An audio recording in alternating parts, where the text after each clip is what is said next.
En los últimos días hemos visto colapsar al Silicon Valley Bank, uno de los bancos más grandes de Estados Unidos. Además, se da la peculiaridad de que este banco, con sede en Silicon Valley, hospedaba el dinero de más de la mitad de todas las startups del ecosistema americano. Algo absolutamente peligroso que hubiera puesto en jaque al sector más innovador y que más dinero ha generado en la historia de la humanidad. La quiebra de este banco estuvo a punto de llevarse por delante a todas estas empresas tecnológicas que le dan empleo a cientos de miles de personas y que además se pusieran en riesgo el resto de los bancos por el efecto de contagio. Así que en este video vamos a ver exactamente qué pasó con Silicon Valley Bank, por qué ha ocurrido, si este riesgo lo están sufriendo otros bancos, si nuestro dinero está a salvo y qué lecciones debemos aprender de lo que ha sucedido en los últimos días. En primer lugar, déjame explicarte un término. Se trata de la reserva fraccionaria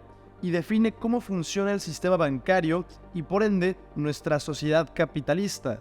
La reserva fraccionaria quiere decir que cuando tú depositas dinero en cualquier banco, el banco puede, con el 90% del dinero que tú le has depositado, invertirlo, prestarlo o hacer lo que quiera con él. Pero es que además, si el banco se lo presta a su vez a otro banco, el dinero que recibe ese banco, que sería el 90% de tu depósito inicial, también lo podría prestar en un 90%, creando así dinero de la nada. Esto es lo que se conoce como la reserva fraccionaria y así funcionan los bancos. Por tanto, es importante que entiendas que cuando tú depositas dinero en un banco, dejas de ser propietario de ese dinero. Ese dinero ya es del banco y el banco te debe a ti la misma cantidad de dinero que le has prestado. Pero no es que tu dinero esté en el banco, es que el banco adquiere una deuda contigo cuando depositas el dinero. En la mayoría de los casos, lo que hacen los bancos cuando reciben el dinero de los depósitos en sus cuentas corrientes es invertirlo. ¿Y en qué lo invierten? Pues generalmente lo invierten en bonos de renta fija. Los bancos, como ganan dinero, es si reciben un depósito que está remunerado al 0,5% o al 1%, ellos lo invierten en bonos que reciben el 3%. Y la diferencia entre ese 3% que ellos reciben y el 1% que te pagan a ti anualmente, pues es su diferencia. Evidentemente también ganan dinero prestando tu dinero a otros con un mayor interés del que te pagan a ti. El ejemplo más típico de lo que hacen los bancos es, por ejemplo, utilizar los bonos del Tesoro americano, que en este momento el bono a un año está cotizando al 4,5%, y la mayoría de las cuentas remuneradas en los grandes bancos pues no pasan del 0,5%, 1%, máximo 2%.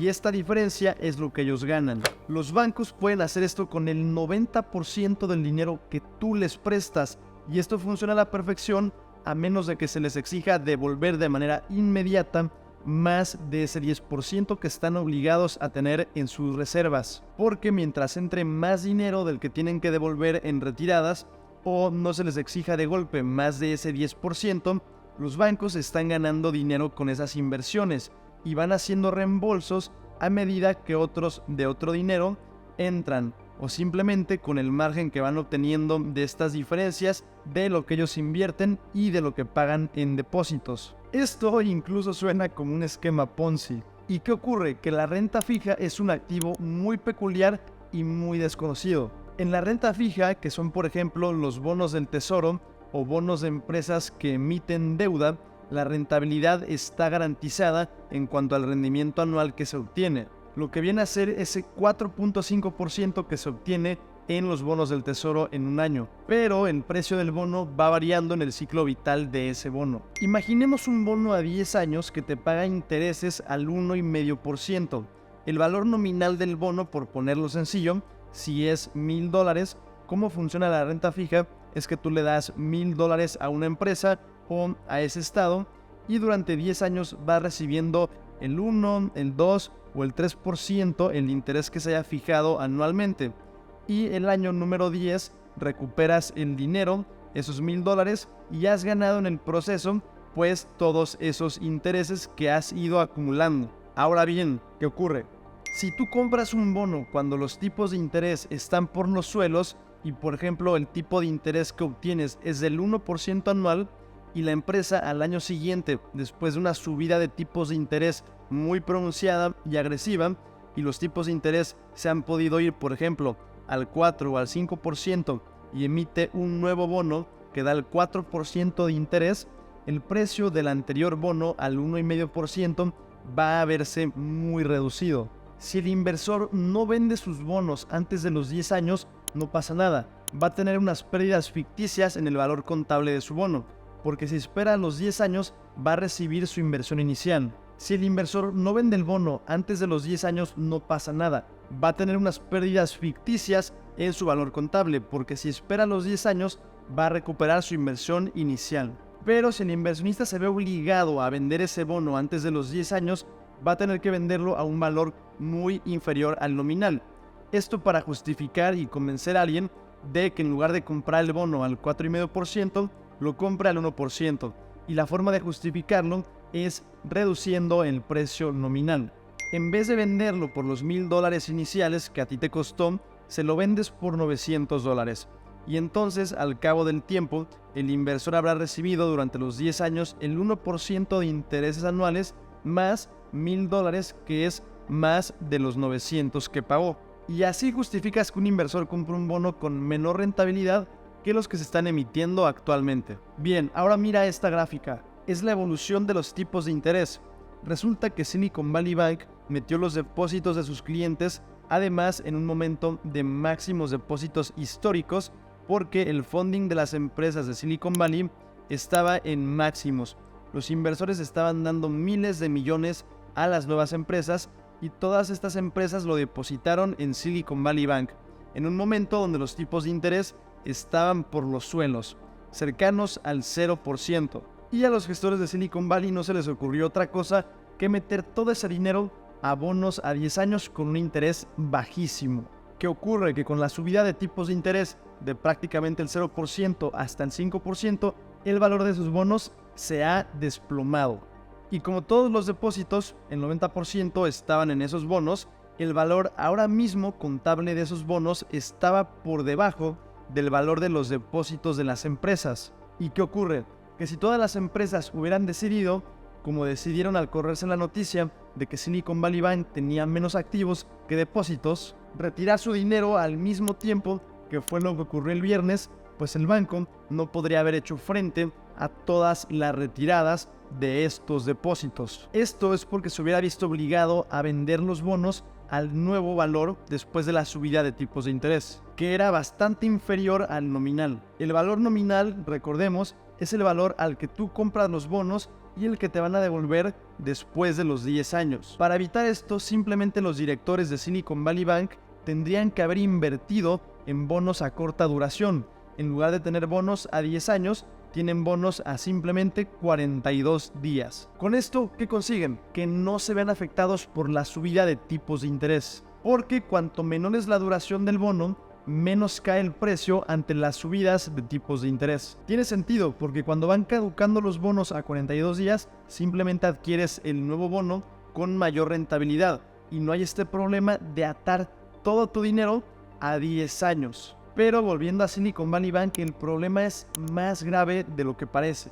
Como te he dicho al principio del video, es el banco utilizado por la mayoría de startups para canalizar su dinero, y si bien la media de dinero en cuenta corriente de un americano es de $5,000 y entonces estaría cubierto por el Fondo de Garantía Americano Federal, que cubre las pérdidas en depósitos hasta $250,000, al tratarse de empresas pues tecnológicas con bastante dinero detrás, gracias a los financiamientos, tenían depositado en las cuentas bancarias infinitamente más dinero que estos $250,000. De hecho, se estima que menos del 2% de los fondos de Silicon Valley Bank estaban cubiertos por el fondo de garantía de los $250,000. Y esto originó muchísima presión en Twitter de grandes nombres como Bill Ackman o Naval o incluso Mark Cuban, que tienen intereses en muchísimas startups, diciendo que el gobierno debía rescatar los depósitos de este banco porque de lo contrario estas empresas iban a quebrar.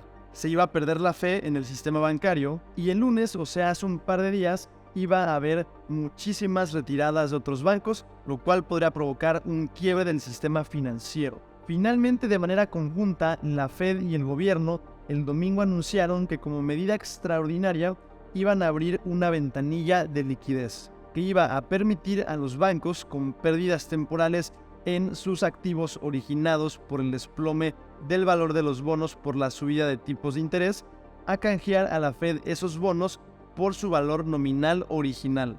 Es decir, que en vez de tener que vender a precio de mercado los bonos caídos de valor debido a la subida de tipos de interés, iban a poder dárselos a la Fed y recuperar el valor nominal. La Fed se iba a quedar con esos bonos hasta vencimiento, obteniendo los intereses anuales, y a vencimiento iban a obtener el valor nominal original. Esto permitiría a los bancos no tener ese problema de liquidez y poder hacer frente a los depósitos sin ningún problema. Y sobre todo permitiría a las empresas y a los ciudadanos con más de $250,000 en su cuenta recuperarlos y poder operar con normalidad. Lo que no va a hacer el gobierno americano y la Fed, según ha dicho, es rescatar al banco. En sí se va a quedar con el banco, va a permitirles quebrar y los accionistas van a perder todo. Pero los depositantes sí que van a obtener su dinero. Y esto parece que ha sido entendido por el mercado como muy buenas noticias. Y las criptomonedas durante el domingo después de la noticia subieron entre un 20 y hasta un 30%. Esto debido a la pérdida de confianza en el sistema bancario tradicional, que justamente fue para lo que Bitcoin fue creado originalmente. El S&P 500 y el Nasdaq también tuvieron muy buenas subidas. Y el sector que sí se vio más perjudicado fue la banca, debido al temor de que se pudiera provocar un efecto de contagio entre los bancos. Pero a pesar de que la situación se haya controlado, al menos de manera momentánea, hay que sacar varias lecciones. La primera lección es que no debes de tener más liquidez en el banco que la que está cubierta por el fondo de garantías en tu respectivo país. Por ejemplo, en España es de 100,000 euros, en México es de $100,000 y en el caso de Estados Unidos es de $250,000. Y si tú quieres tener, por ejemplo, $500,000 o una cantidad superior a lo que está cubierto por el fondo de garantía, pues simplemente reparte ese capital que no quieres invertir entre múltiples cuentas, siempre y cuando no te pases de lo que está cubierto por el fondo de garantías. La segunda lección, y en mi opinión la más importante, es que debes entender que el dinero en sí no está seguro y que el dinero es deuda, porque en el momento en el que lo depositas en un banco, ellos están prestando, represtando e invirtiendo tu dinero. Y es mucho más seguro que simplemente tú agarres ese dinero y tú lo inviertas en renta fija, renta variable o en el mercado inmobiliario. De esta manera tú eres el titular de esos activos. Y aunque tú tengas acciones o fondos de inversión custodiados o depositados en un banco, si ese banco quiebra, no pierdes tus acciones tú.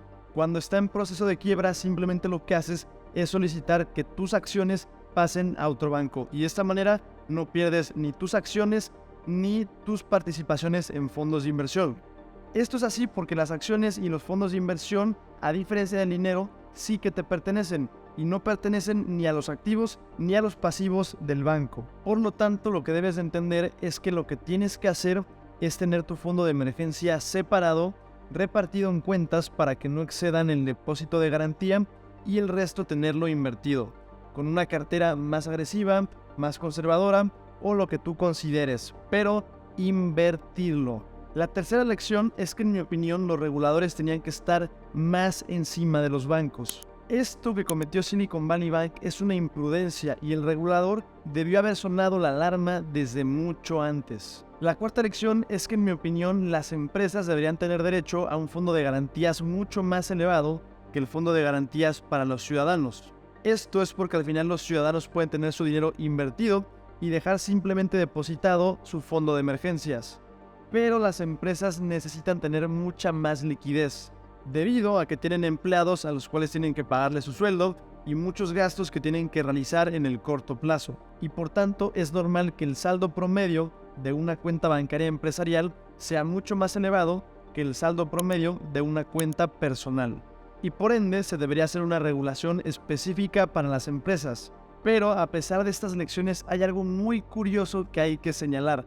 Y es que en las últimas semanas parece ser que los directivos y los dueños de Silicon Valley Bank vendieron sus acciones a tiempos récord, como si supieran desde antes que esto iba a suceder. Espero que esto sea investigado y que si tiene que caer todo el peso de la ley, caiga sobre ellos. Son culpables de mala gestión e incluso de haber vendido acciones antes de la quiebra sabiendo lo que iba a suceder. Y otra consecuencia muy importante de esto es que probablemente la Fed va a dejar de subir las tasas de interés al ritmo que llevaban debido al miedo de poner en jaque al sistema financiero. Y otra consecuencia muy importante de esto es que probablemente la Fed va a dejar de subir tasas al ritmo que lo venían haciendo por miedo a poner en riesgo o poner en jaque al sistema bancario. Y si la Fed deja de subir los tipos de interés, habrá más liquidez en el sistema y los activos de riesgo, como las acciones tecnológicas y las criptomonedas, podrían tener un muy buen desempeño.